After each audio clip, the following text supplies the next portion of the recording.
মৃত মাছ খাওয়া হালাল হলে মৃত মুরগি খাওয়া হারাম কেন? বৈজ্ঞানিকভাবে এটার জবাব জেনে নেন।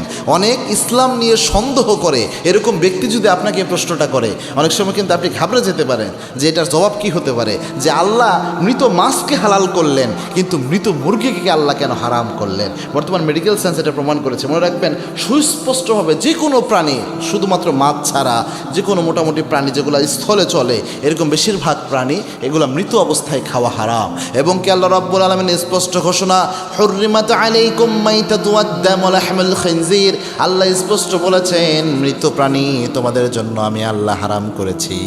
মৃত প্রাণীর গোশত হারাম, এই জন্যে এই মৃত প্রাণী আমরা খেতে পারি না, শুধুমাত্র মাছ ছাড়া। তো মৃত মুরগি যখন মারা যায়, ধরেন একটা মুরগি স্বাভাবিকভাবে মারা গেলে যেটা হয়, তার শরীরের সব রক্ত কিন্তু ভেতরে জমে থাকে। স্বাভাবিক জবাই যখন আমরা করি রক্তগুলো কিন্তু বের হয়ে আসে, কিন্তু যখন মারা যায় একটা মুরগি তখন রক্তগুলো সব ভিতরে থাকে, এবং এই রক্তের মধ্যে, মুরগির রক্তে থাকে ব্যাকটেরিয়া, অ্যামোনিয়া, ইউরিক অ্যাসিড, এগুলো থাকে।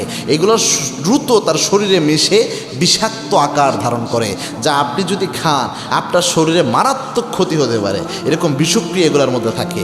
এবং আমরা যে অক্সিজেন নেই এবং কার্বন ডাইঅক্সাইড আমরা ছেড়ে দেই, তো মুরগি যখন মারা যায় তার কার্বন ডাইঅক্সাইডটাও তার শরীরের ভিতরেই থাকে এবং এটাও বিষাক্ত আকার ধারণ করে, যার কারণে মুরগির রক্ত যেহেতু বের হয়ে যেতে পারে না, এই কারণেই আপনার মুরগিটা পুরোটা বিষাক্ত হয়ে যায়, শরীরের জন্য মারাত্মক হার্মফুল হয়। আর মাছের ক্ষেত্রে দেখা যায় মাছের দেহে উচ্চ মাত্রায় রক্ত কিন্তু থাকে না, মাছের দেহে এটা থাকে না। তাদের রক্তের গঠনও ভিন্ন, মাটির প্রাণীর মতো নোংরা টক্সিনও তাদের রক্তের মধ্যে, শরীরের মধ্যে থাকে না। এই জন্যে মাছ যখন মারা যায়, আবার মাছ মারা গেলে মাছ কাটলেও দেখবেন রক্তের কিছু অংশ কিন্তু বের হয়ে চলে আসে।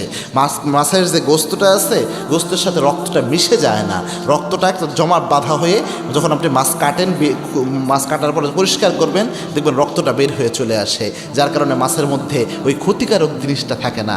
এই যে বর্তমান মেডিকেল সায়েন্স প্রমাণ করেছে, মাছ মারা গেলেও যেহেতু মাছ পানির মধ্যেও থাকে, আর এর পানির মধ্যে থাকার কারণে এর ব্যাকটেরিয়া বৃদ্ধিও অনেক আস্তে ধীরে হয়, যার কারণে এই মাছ মারা গেলেও এটা খাওয়ার উপক্রম থাকে, এবং মাছ মারা গেলেও এর মধ্যে জীবাণু বা ক্ষতিকারক কিছু থাকে না। কিন্তু মুরগি যদি মারা গেলে এই রক্ত ভিতরে থাকার কারণে আর কার্বন ডাইঅক্সাইড ভিতরে থাকার কারণে এটা বিষাক্ত হয়ে যায়। এই জন্য 1450 বছর আগে কোরআনের বিধানের মাধ্যমে আল্লাহ রাব্বুল আলামিন মাছ মরা খাওয়া হালাল করেছেন, আর মুরগিকে মরা খাওয়া আল্লাহ রাব্বুল আলামিন হারাম করে দিয়েছেন।